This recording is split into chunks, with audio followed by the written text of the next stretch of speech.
As a breaking news here on Meta Platforms, a company formerly known as Facebook, Sheryl Sandberg is stepping down from her role at that company. This is just crossing the Bloomberg terminal right now. We should point out that Sheryl Sandberg is stepping down as the chief operating officer of Meta Platforms. Of course, we should point out in a lot of ways she's been so much more than just a COO. Of course, considered by many to be a big confidant of Facebook co-founder Mark Zuckerberg, and has been really instrumental here in guiding the company's public relations strategies and, of course, dealing with a lot of the fallout that this company has had to weather, Caroline, with regards to the way it polices the content on its sites, including Facebook and Instagram, the way it deals, of course, with the public, and, of course, the way it deals with politicians that have sought to crack down on this company and provide a little bit more regulation. Once again, Caroline, Sheryl Sandberg stepping down as COO of Meta Platforms. She, of course, first met Mark Zuckerberg back in 2007, we understand, a Christmas party.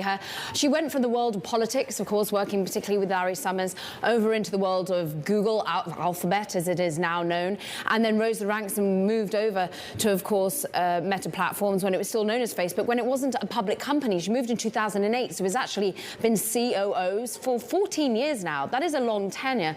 Of course, many had been thinking she would move into the world of politics a few years ago or so, but this is a woman who's had to navigate the fallout. We think about Cambridge Analytica, we think about the 2013 revelations, we then think about how this company's continued once and time again to really build, though, its subscription. Remember, when she first joined, there was but about 70 million users of Facebook. Now there are more than 3 billion users of the platforms, of course, the Facebook, the Instagram, and of course then moving into the world of WhatsApp.